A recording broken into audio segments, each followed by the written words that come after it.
You know, one thing that I absolutely love in this world, that is cards, trading card games, Magic the Gathering, Pokemon, Yu-Gi-Oh, all of those. I just love trading card games, just card games in general. I've even made some myself before in the past, but what I thought could be fun is to take my main OCs, Birthmark, Sugar Cloud, and Skella, and turn them into Magic the Gathering cards, Yu-Gi-Oh cards, and Pokemon cards. So today, I just want to show off all those things that I made there and kind of talk about the process a little bit and stuff like that. So let's start with the Birthmark, the Forgiving, with Magic the Gathering. We're going to start with Magic the Gathering because it's the thing I love the most out of these three different card games. Birthmark the Forgiving, he cost 4 white to play. He's a legendary creature, a unicorn. You can spend 2 blue and draw 2 cards and discard 2 cards, or you can spend 2 black to draw 2 cards and lose 2 life. If Birthmark the Forgiving survives damage, put a charge counter on it. And you can spend 8 colorless mana to remove 4 charge counters from Birthmark the Forgiving to destroy all creatures your opponent controls. He is a 2/2 creature as well. Now this artwork, the actual artwork itself, I believe was done by Orange Pie. That's Birthmark the Forgiving. Now, if you don't know much about Magic the Gathering, that's completely fine. I'm going to kind of try to explain some of the mechanics of this.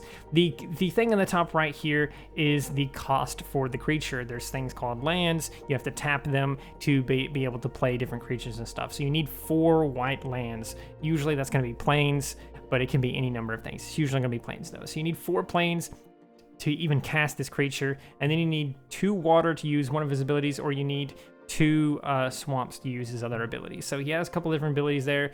This card would probably be kind of hard to kind of build around because you would most likely, at least in Modern, you would need 3 different colors there, and that can be kind of tricky to put together because 3 color decks in Modern really are a little bit tricky to build, I think. But I think his 2 different abilities, like you could choose to just not discard the cards, you can just lose 2 life instead. That's another cool thing about him.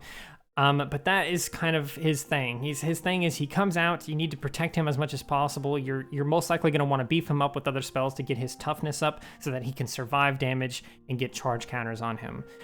So there's definitely a lot of strategy you can use around with Birthmark the Forgiving, and I think that's kind of what I wanted to do with him. I wanted to kind of play off his 2 horns thing so that you spend 2 of a mana to draw 2 cards and lose 2 cards. You spend 2 mana to draw 2 cards and lose 2 life. But for his ultimate ability here, it kind of just seems like it would be too easy to just spend 2 mana to just destroy everything. So I made it 8 instead, and it had to have 4 charge counters on it, just like his mana cost as well being 4. So, and of course he's a 2/2 because again he's got 2 horns. So I think that's kind of the idea of that and everything. Skella, Queen of Insanity. Now this was actually technically the first one I did out of all of the different cards. I'll show the older version of it here in a moment, but this is Skella, Queen of Insanity. Now, this artwork was done by Marlin_Sunstream. They were an artist that I found on Instagram. I cannot find them anymore, so if you guys know this artist, let me know in the comments below how I can get in contact with them because I want to get more art from this person. But anyway, Skella, Queen of Insanity, costs 3 of any color to play, plus a swamp, plus a forest to play. She has Death Touch, so no matter how much damage she does to a creature, it's going to be enough to kill that creature. If a creature with flying dies, Skella, Queen of Insanity, gains flying until end of turn. So if you can just play any other spell throughout this turn to just kill something with flying, or if she does damage or something like that and kills something with flying, she'll have flying until end of turn. And if Skella, Queen of Insanity, attacks, all other creatures lose flying until end of turn. So this one would be a little bit tricky to play with, I think, because the mechanics almost contradict each other a little bit, because if she's attacking and she kills something, it's not going to have flying until end of turn when it dies, so she won't gain the flying until end of turn. So you really need to work around like killing something with flying before you attack with Skella, Queen of Insanity, so she'll be able to fly. Now, the flying mechanic in Magic the Gathering basically just means you can't block the attack unless you also have flying or unless you have reach on your creatures. So that's kind of what that is. I didn't really know how to scale Skella's power here. I just decided that her toughness would be much higher than her raw power because Skella can survive a lot of damage. So I just figured I'd make her a 6 in toughness and 3, so just make her a 3/6. This was kind of based a little bit around the mana cost because it costs about 5 to play, so I figured maybe about 5 or 6 toughness would be fair for that. Her power itself, like her ability, isn't really too strong in the grand scheme of things, so it probably wouldn't see too much play, but it would be a really fun card to play with. but that is what it is. Now let's take a look at the next card, which is Sugar Cloud. Now Sugar Cloud, I think, is going to be a really fun one to play with. So Sugar Cloud, she costs 1 colorless, 2 red, and 2 white. She has flying, so she has that special ability there.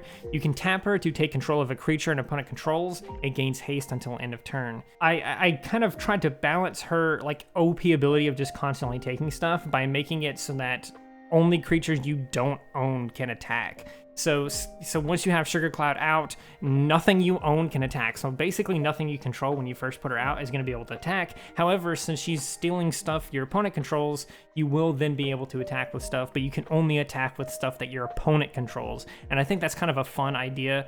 It probably should be a little bit more balanced and stuff, but I think it's really interesting. It's such an interesting card because you can kind of screw yourself over a little bit with it, of course, and everything. So it's kind of a fun little thing there. And again, I didn't really know how to scale her power and toughness because Sugar Cloud, I haven't really explored that character enough. I've done about 30 pages of her story, and she's not exactly extremely powerful or anything like that. So I figured she should be like maybe a 2/5 or something like that. I didn't want her to be too weak because she costs so much to play. So that's kind of the idea of that. I could see this definitely being a pretty interesting commander, which is a whole other thing. But let's move on to the other version of Scala, Queen of Insanity. This one was being more full art, again, by Marlin_Sunstream. This cost the same as what it did before. I kind of changed it a little bit more, kind of made it a little bit better worded in the older version, but basically it just means if she attacks, all other creatures lose flying, and if Scala, Queen of Insanity, kills a creature, it gains flying until the end of your next turn. So it's a little bit different. The reason why I completely redid this card is because I forgot the power and toughness on it.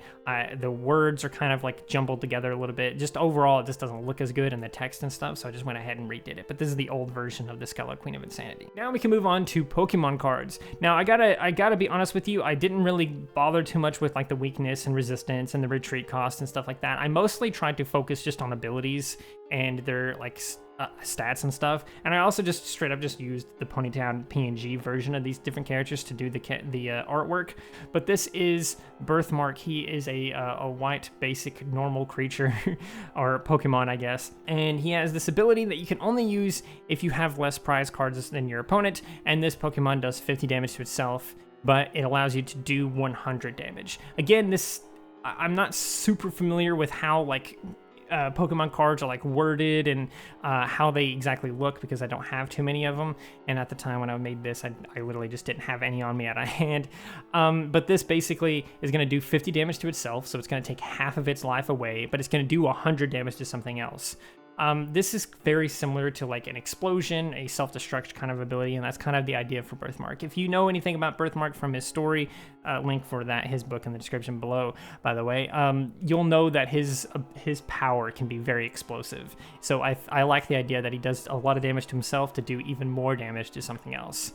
And because it takes half of his HP down, you're probably at best going to get 2 knocks from his ability, which probably won't even happen because you use his ability and then your opponent just attacks him and then he's just dead anyway. So, but next up we have Skelebones, and again I did Skelebones first for the Pokemon cards as well, so I actually have 2 different versions of that as well, but we'll get into that in a minute. Skella, I figured, would probably be a grass type Pokemon, I guess. Let me know in the comments below if I gave good typings for my OCs here, but I feel like Skella could be like a grass or water or something like that. This is like a bad version of this. I just left like a blank description. It literally says description of your skill 1. It's so stupid, but I figured she would probably have like Scratch as a very basic ability and probably wouldn't do too much damage. Her main thing would be this Stealth Slice ability where you flip a coin and if it's heads, you get to retreat this Pokemon for free, and it deals 40 damage as well. So you do 40 damage and then you retreat Skelebones without any cost. And retreat cost is a whole thing in Pokemon if you know the mechanics around that. Basically you have to spend your energies to retreat your Pokemon, to put them back into your bench, to swap them out for something different. It's a whole different thing. This is the old version of the Skellebones that I did for this one. It's not super pretty or super well put together, but it is something. Now next up we have Sugar Cloud, of course. I figured her thing would be Psychic because that's just literally what she is. She's literally a politician, so it makes sense that she'd be like psychic or something. And she has the special ability where you get to name any Pokemon, and if either player has the named Pokemon in their deck, you get to just straight up send it to the discard pile. I think that's extremely OP, so it probably would need to be very, very, very much probably balanced a little bit more. I really like her Mind Yelp ability as well. I feel like it's a very interesting name for the ability, but it does 10 damage, and you flip a coin, and if it's heads, it confuses that Pokemon that you hit. So it's kind of a really simple thing there. And again, a lot of things are worded kind of weird, and they're not put together super great. The app I was using for this, by the way, also was really bad, really hard to use, but it is what it is. Let's move on to the better version of the Skelebones that I did. I gave her a headbutt ability, a scratch ability, and again, I kind of reworded her stealth slice ability where you flip a coin, and if heads, retreat this Pokemon for free and deal 40 damage. It's basically worded the exact same. It just also has this extra ability, and it's just put together a little bit better than the other Skelebones card. Let's move on to finally Yu-Gi-Oh, where I have even more cards. So let's start with Birthmark Enraged. I decided to make him a divine card. He's horse. Honestly, this should say like horse effect or something like that. Honestly, it's been a while since I really messed with Yu-Gi-Oh cards, so again, some of the stuff is a little bit worded weird there. Well, he has 12 levels. He cannot be normal summoned or set. He can only be special summoned by banishing 5 or more face-up cards and at least 2 face-up monsters. When this card is summoned, banish all monsters your opponent controls and take 3,000 life points of damage for each one. If you have more life points than your opponent after taking that much damage, your opponent takes the same amount of damage you took this turn. This card is kind of a game-ending card. This is something that you want to play when you know you're ahead, when you know you're going to survive that damage, but your opponent isn't going to survive that damage. This is basically that card that you just hold on to.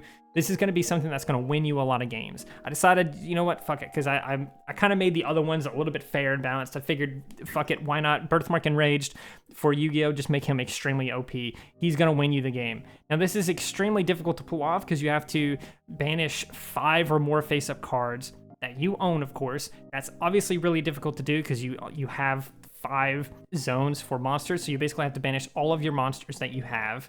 At least 2 of those cards that you banish have to be face-up monsters, so they have to be at least face-up. And when it's summoned, you get to just basically wipe your opponent's board a little bit, so it's extremely powerful in that sense too. But Yu-Gi-Oh has changed a lot since I've been part of it, so this card also might just be garbage as well, so who knows? Let me know in the comments below how garbage this card is. But let's move on to Confident Skella. Again, I made this artwork as well. This Skella here is a 7 level, so she would need at least 2 tributes to summon. I just made her horse as well. If this card was special summoned, you get to flip all your opponent's monsters to face down defense position, and if this card attacks a face down defense position monster, destroy it immediately without damage calculation. She is 2,500 attack and 4,000 defense. I made her a dark type. Honestly, I didn't know what type to make her either. But this card also, I feel, is pretty weak in the grand scheme of how Yu-Gi-Oh is these days, but back in the day, this card probably would have been pretty alright. Now, next up, we have Innocent Sugar Cloud.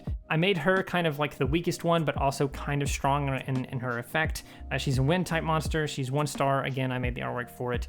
This card cannot be destroyed as long as your opponent controls 1 or more monsters. So they can't be destroyed as long as they have a creature on their side of the field, a monster on their side of the field. And if this card, if Innocent Sugar Cloud is destroyed by battle somehow, your opponent loses 500 life points for each card on their side of the field. Again, it's super simple. It's kind of lame. This is probably going to be used more for synchro summoning or XC summoning or any of those kinds of things, because once you have it out there, it's pretty much not going to die because your opponent is probably always going to have a monster on their side of the field, right?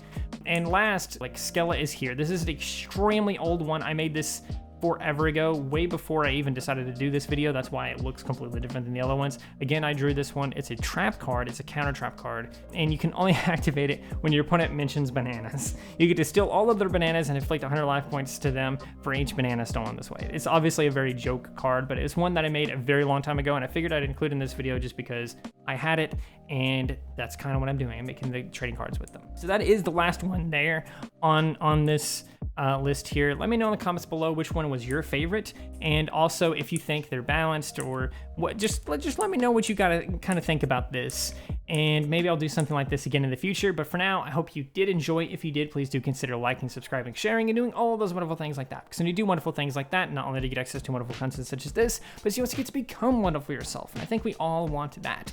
So do those wonderful things, and until next time, stay wonderful.